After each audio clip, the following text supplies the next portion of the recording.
तर मित्रांनो, मी कोल्हापूरमध्ये रंकाळ्याजवळ वैष्णवी मसाले यांच्या इथं आलेलो आहे आणि आता बटाट्याचे वेफर्स करण्याचं काम चालू आहे. दादांकडनं थोडीशी माहिती घेऊया की नेमकं काय स्पेशल आहे. वेगळे बटाटे असतात का काय असं सिलेक्टिव्ह? इंदोरी बटाटे असतात. ओके. आणि आता किती क्वांटिटीत करतोय आपण? साधारणपणे हे 70 ते 80 किलो क्वांटिटी मध्ये करतो. बरं. ओके. त्याच्यामध्ये बटाट्याची वर्गवारी केली.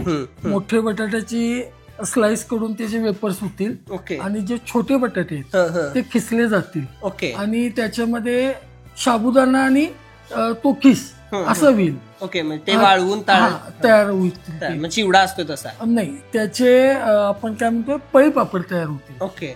आणखी याचे वेपर्स तयार होणार. आणि काय आता प्रोसेस चालू आहे? साधारणपणे हे बटाटे आपण खिसून घेतोय.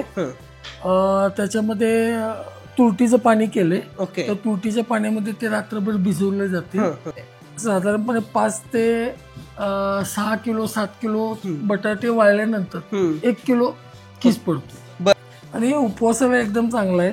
आणि सगळ्यात महत्वाचं आपण प्रत्येक गोष्टीमध्ये हायजेनिक कसं व्यवस्थित होईल, ग्राहकांना स्वच्छता कशी मिळेल किंवा त्याच्यातली क्वालिटी कशी राहील या ठिकाणी इतर सगळे हे पदार्थ मिळतात. आता बटाट्यांच्या साली काढलेल्या आहेत मोठ्या क्वांटिटीमध्ये. इथं बटाट्याचे वेफर्स तयार होतात. इथं स्वच्छता खूप चांगल्या पद्धतीने ठेवली जाते आणि मेहनत तर खूप लागते हे सगळे पदार्थ तयार करण्यासाठी. आता बटाट्याच्या वेफर्स पाडले जातात. अगदी बारीक आणि पातळ असे वेफर्स पाडले जातात आणि ते अशी साल काढून घेतली जात आहे त्याच्यावर.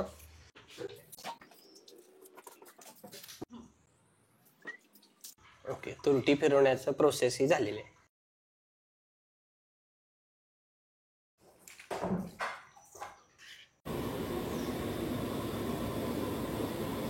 पाण्यामध्ये थोडंसं मीठ टाकलेलं आहे आणि गरम करून घेतलेलं आहे. आता याच्यामध्ये थोडंसं त्याला वाफवून घ्यायचं आहे.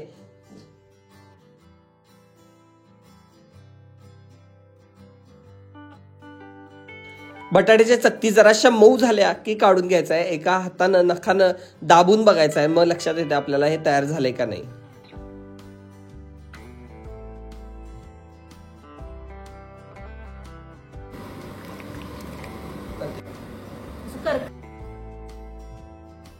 गरम असताना उन्हामध्ये आता पसरून घ्यायचं आहे.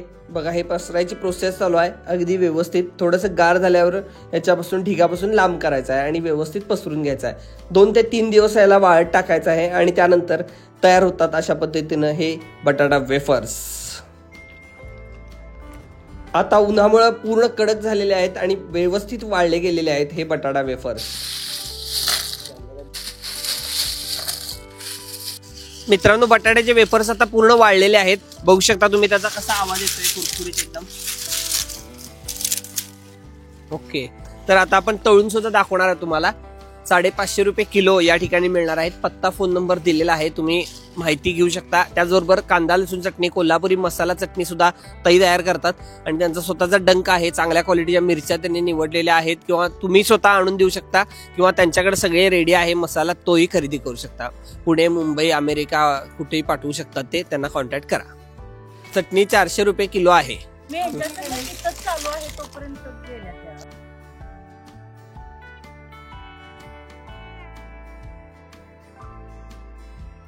वा, किती मस्त तळून झालेले आहेत बघा. व्यवस्थित फुललेले आहेत.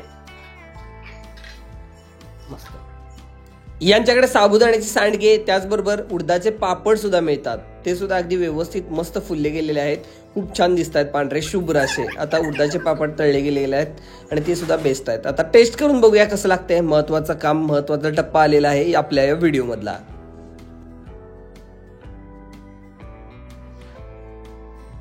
मित्रांनो, बटाट्याचे वेफर्स खूपच भारी झालेत.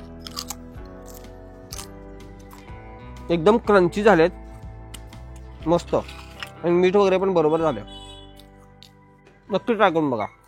साबुदाण्याचे सांडगे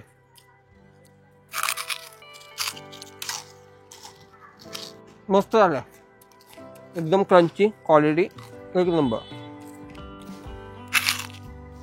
उडदाचा पापड